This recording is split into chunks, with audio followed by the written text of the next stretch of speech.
시청자 여러분 안녕하십니까? 포항 MBC 뉴스투데이입니다. 스모그가 유입되면서 미세먼지가 계속해서 기승입니다. 동해안을 중심으로는 눈과 비 소식도 있고요. 오늘 저녁부터 주말에는 다시 꽃샘추위가 찾아온다고 합니다. 자세한 날씨 유하경 기상캐스터입니다. 이번 주 날씨 정말 변덕이 심합니다. 오늘 아침 대구의 기온은 5도로 시작해 낮에는 13도까지 기온이 쑥 오르겠는데요. 오늘 저녁부터 북서쪽에서 찬 공기가 들어와 주말 동안은 다시 영하권의 추위가 예상됩니다. 내일 아침 대구의 기온 영하 3도까지 떨어지고요. 대부분 지역에서 영하 10도에서 영하 5도 내외 보이며 바람도 강하게 불어 체감온도는 더욱 낮아 춥겠습니다. 이번 꽃샘추위는 일요일 낮부터 차차 평년 수준을 회복할 전망입니다. 오늘도 대구와 경북, 포항과 구미에는 건조주의보가 발효 중이고요. 건조한 대기 속 미세먼지 농도도 종일 나쁨 수준 보이며 공기질도 매우 탁하겠습니다. 금요일 대구와 포항의 기온은 5도로 출발하고요. 안동은 1도, 낮에는 대부분 지역에서 13도까지 기온 오르겠습니다. 일교차에 유의하시기 바랍니다. 한편 경북 동해안과 경북 북동 산지를 중심으로는 오늘 밤부터 비 또는 눈이 내리겠습니다. 주말 동안 반짝 추위가 찾아와서 영하권의 아침 꽃샘추위를 보이겠고요. 다음 주에는 낮 기온이 최대 16도까지 올라 일교차가 매우 크겠습니다. 날씨였습니다. 경주 엑스포 통합 과정에서 경상북도가 통합 조례안의 입법 예고 기간이 끝난 뒤에 엑스포 정관을 개정한 걸로 확인됐습니다. 경주시의회는 당초에는 정관에 없었던 도지사의 해산 권한을 신설했다며 명백한 꼼수라고 주장했고, 경상북도는 조례안 발의로 통합이 가능하고 근거 마련을 위해 정관을 개정했다고 해명했습니다. 임재국 기자가 보도합니다. 경상북도가 경북문화관광공사와 경주 엑스포 통합을 위해 지난해 11월 조례안을 입법 예고했습니다. 한 달 동안 의견 수렴 등을 거쳐 통합 조례안을 도의회에 제출했고 지난달 본회의를 통과했습니다. 그동안 경주시의회는 비영리 엑스포 재단과 영리 기관인 관광공사와의 직접 통합은 문제가 있고 민법상 엑스포 재단 해산 요건에도 맞지 않는다며 강하게 반발했습니다. 이 같은 논란 속에 경상북도는 지난해 12월 엑스포 정관의 법인 해산 조건을 개정했습니다. 당초 정관에는 없었던 공공기관 통폐합 등의 사유로 도지사가 해산 요청을 할 수 있다는 신설 조항을 만든 것입니다.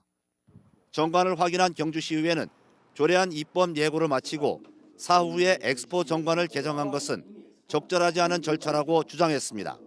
뒤늦게 기타 공공기관 통폐합 사유로 도지사 해산 요청한다 이런 꼼수적인 어떤 정관 개정은 아쉽고 이런 식으로 하면 도의 어떤 기관이라도 지사가 마음대로 통폐합할 수 있기 때문에 무리라고 생각합니다.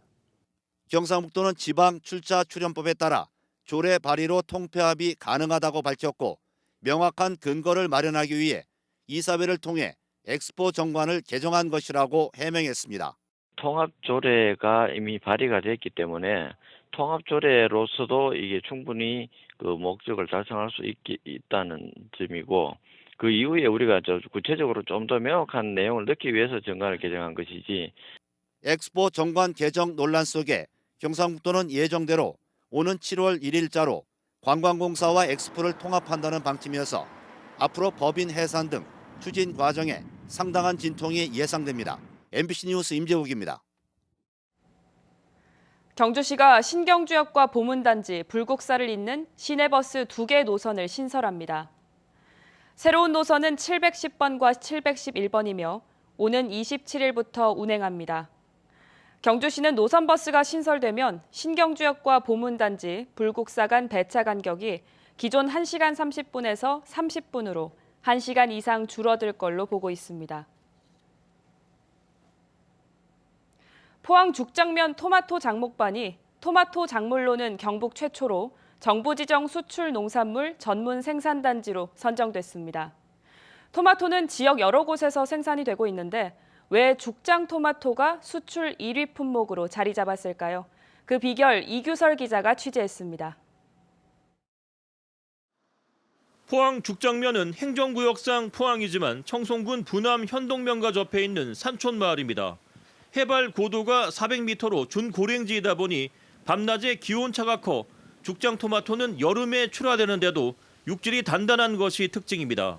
식감도 좋고 해서 브랜드가 우리 공판장에 나가도 다른 토마토보다 우수한 성적으로 가격을 받을 수 있습니다. 특히 저장이 쉽고 잘 물러지지 않아 주로 햄버거 패티와 함께 들어가는 고급 토마토로 해외에서 인기몰이를 하고 있습니다. 그래서 지난해 경북 토마토 수출 물량 73톤 가운데 96%를 죽장 토마토가 차지하며 압도적인 수출 1위 품목으로 자리 잡았습니다. 상옥리 30여 농가가 마음을 모아 오랫동안 재배가 까다로운 유럽종 토마토 재배 기술 연구에 몰두한 결실이기도 합니다. 하여튼 밑에 미생물제라든가 많이 툴을 해야만이 수출도 할 수 있고 그래야 또 맛도 있고 그래서 키우기를 하면 상당히 힘듭니다. 토마토 작물로는 경북 최초로 수출 농산물 전문 생산단지로 지정돼 생산 환경 현대화 비용 등 연간 1억 원 이상 지원받을 수 있게 됐습니다. 우리가 이 상옥 토마토를 좀 더 확대해서 확실한 수출 종목으로서 나아갈 수 있도록 지원하도록 하겠습니다. 포항시는 토마토 이외에도 여름무와 시금치, 부추, 배추 등의 농산물을 앞세워 해외 틈새 시장을 집중 공략하고 있습니다. MBC 뉴스 이규설입니다. 울진군은 쌀값 안정을 위한 다양한 벼 재배 면적 감축 사업을 실시합니다. 전략작물 직불제를 통해 벼를 재배하던 논에 콩이나 조사료 등 다른 작물을 재배할 경우 헥타르당 최대 480만 원을 지원합니다. 또 벼농사를 지은 농지에 밀이나 동계 조사료를 재배하면 최대 630만 원을 지원받게 됩니다. 사업 신청 대상은 농업 경영체를 등록한 농업인 또는 농업법인으로 다음 달 말까지 신청 접수가 가능합니다. 과학기술 특성화 인재 양성을 취지로 설립된 4년제 특수국립대학교인 디지스트. 여기서 전임교원 채용 과정에 문제가 있었다는 의혹이 제기됐습니다. 국민권익위원회가 해당 사안에 대해 수사가 필요하다고 보고 경찰에 수사를 요청했습니다. 김은혜 기자의 보도입니다. 대구 경북 과학기술원 디지스트는 지난해 교수 채용을 진행했습니다. 내 외부 위원이 참여하는 서류와 전공 면접 심사 등을 거쳐 최종적으로 A씨가 채용됐습니다. 그런데 이 과정에 문제가 제기됐습니다. A씨의 석사학위 지도교수와 서류심사 외부위원 2명 중 1명인 B씨의 박사학위 지도교수가 같고 A씨와 B씨가 공동저술한 논문도 있다는 의혹이 제기됐습니다. 또 A씨의 전공 면접 심사에 참여한 또 다른 외부위원 C씨의 박사학위 지도교수가 A씨와 같다는 겁니다. 디지스트 교원 인사관리 요령은 심사 대상자와 석 박사과정 지도교수가 동일한 외부심사위원은 제척 회피돼야 한다고 명시돼 있지만 지켜지지 않은 겁니다. 당시 회의록을 보면 다른 외부위원은 다른 후보자와 논문 공저가 있어 심사에서 빠진 것과 대조됩니다. 한 내부 관계자는 교수 채용은 학력과 이력을 비공개하는 블라인드가 아니며 외부 심사위원은 공개 초빙하지 않고 인사위원회가 꾸린다며 관계 있는 외부위원이 각 심사 단계마다 들어온 건 우연의 일치로 보기 어렵다고 밝혔습니다. 이전 채용과 달리 학교 측 내부심사위원회 채용 분야 관련 전공자는 참여하지 않았고 A씨 전공이 공고에 세부적으로 기재된 전공이 아니라는 문제도 제기되고 있습니다. 모집 전공을 A 전공이랑 B 전공으로 같이 표기를 해놓고 세부 채용 기준이랑 업무 내용은 여전히 과거와 동일하게 A 전공에 관한 것으로만 해놨어요. 그런데도 결과적으로 세부 채용 기준과 무관한 B 전공 전공 지원자가 선발된 것 같습니다. 이에 대해 학교 측은 절차는 공정했고 전공도 채용 공고 범위를 벗어나지 않았다고 밝혔습니다. 여권을 적임자가 없어가지고 못 해봤어요. 그래서 같이 내지 않았고 했고 요즘 이가 따로 없어서 다 충족하는 분이 아니라 이것이 이제 가능한 분. 하지만 해당 의혹을 검토한 국민권익위원회는 청탁금지법과 공무집행 방해 등의 혐의로 수사가 필요하다고 보고 경찰에 수사를 의뢰했고 경찰도 해당 사안을 들여다보고 있습니다. MBC 뉴스 김은혜입니다. 대구지방고용노동청은 최근 석 달 동안 실업급여 부정수급 특별점검에 나서서 대구 경북 부정수급자 41명을 적발했습니다. 해외 체류 기간에 국내에 있는 가족이 대신 인터넷으로 신청하거나 취업 사실을 속인 경우 등 1억여 원을 부정하게 받은 걸로 조사됐습니다. 노동청은 코로나19 이후 실업급여 규모가 크게 늘었다며 추가 징수액 포함 1억 4천여만 원을 반환 명령하고 1년에 한 번 하던 특별점검을 2번으로 확대하겠다고 밝혔습니다. 보건복지부는 재활치료 환자의 빠른 회복을 위해서 3년에 한 번씩 재활의료기관을 지정해서 다양한 의료 혜택을 제공하고 있는데요. 최근 새롭게 재활의료기관 53곳이 지정됐습니다. 경북 북부 지역에서도 사상 처음으로 재활병원 한 곳이 선정됐다고 합니다. 김경철 기자입니다. 안동에 있는 한 재활병원.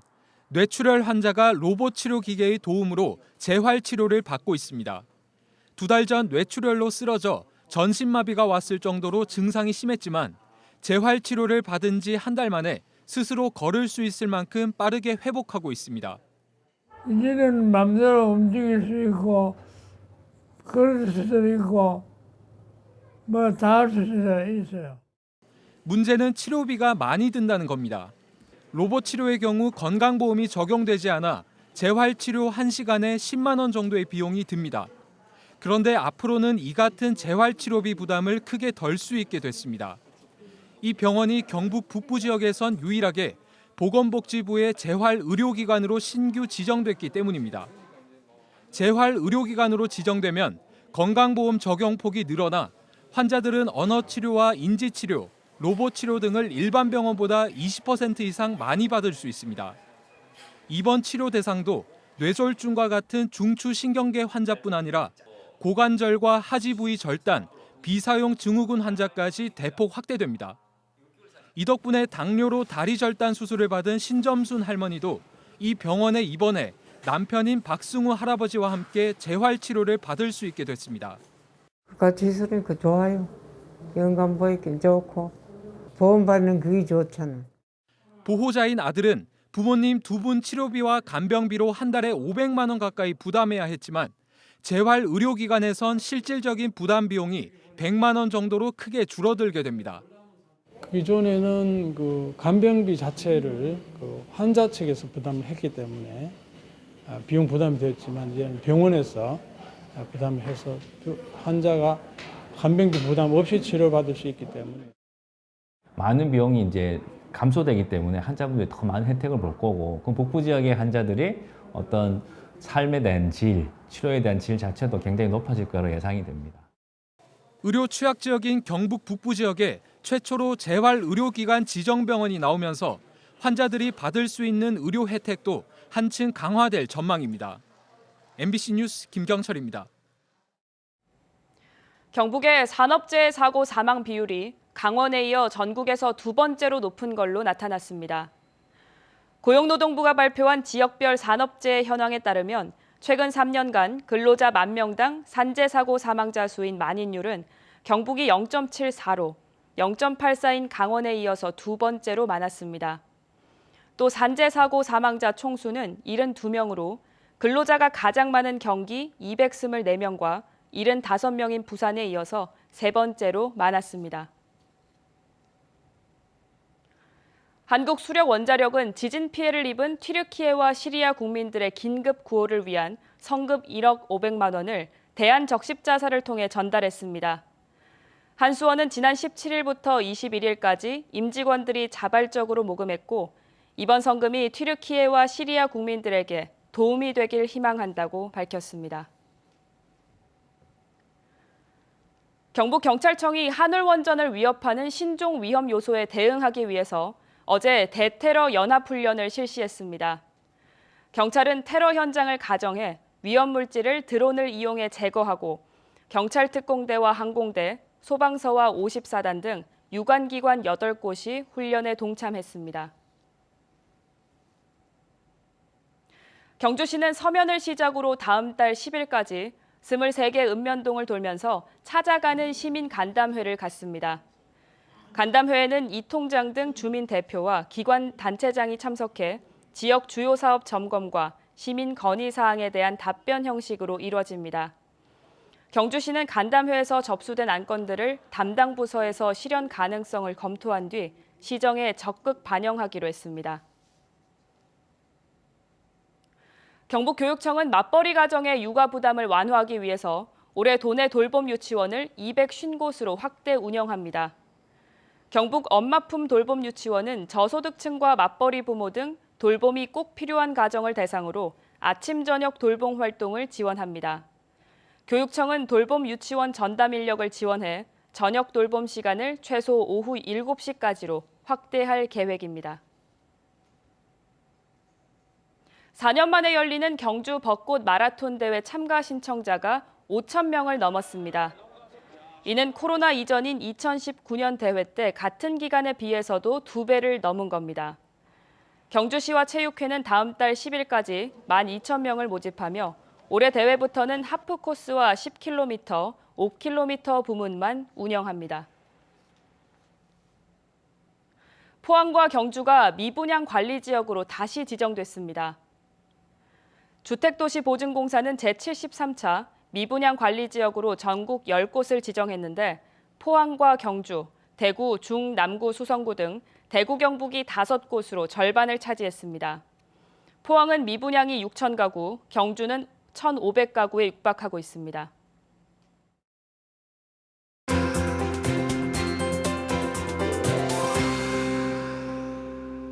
이번 주 날씨 정말 변덕이 심합니다. 오늘 아침 대구의 기온은 5도로 시작해 낮에는 13도까지 기온 쑥 오르겠는데요. 오늘 저녁부터 북서쪽에서 찬 공기가 들어와 주말 동안은 다시 영하권의 추위가 예상됩니다. 내일 아침 대구의 기온은 영하 3도까지 내려가겠고요. 내일부터 대부분 지역에서는 영하 10도에서 영하 5도 내외 보이며 바람도 강하게 불어 체감온도는 더욱 낮아 춥겠습니다. 이번 꽃샘추위는 일요일 낮부터 점차 평년 수준을 회복할 전망입니다. 오늘도 대구와 경북, 포항, 구미에는 건조주의보가 발효 중이고요. 건조한 대기 속에 미세먼지 농도도 종일 나쁨 수준 보이며 공기가 탁하겠습니다. 금요일 대구와 포항의 기온은 오늘 5도로 시작하고요. 안동은 1도로 출발해 낮에는 대부분 지역에서 최대 13도 안팎까지 기온 오르겠습니다. 일교차에 유의하시기 바랍니다. 한편 경북 동해안과 경북 북동 산지를 중심으로 오늘 밤부터 비 또는 눈이 예상됩니다. 위성 영상 보시면 오늘 전국적으로 중국 북부지방에서 고기압으로 이동하는 찬 대륙고기압의 영향을 받겠고요. 오늘 대구와 경북은 구름이 많다가 오후부터 맑아지겠습니다. 다음은 자세한 지역별 날씨입니다. 대구의 아침 기온 5도, 칠곡 4도로 시작합니다. 낮 최고 기온은 대구 13도, 칠곡도 13도 보이겠습니다. 현재 구미의 아침 기온 3도, 김천 영하 3도로 출발합니다. 낮에는 구미 12도, 김천 11도 예상됩니다. 이 시각 안동의 기온 1도, 예천 영하 1도 가리키고 있는데요. 낮 기온은 안동과 예천 모두 11도로 어제와 비슷하겠습니다. 포항의 아침 기온 5도, 낮 기온 12도 전망됩니다.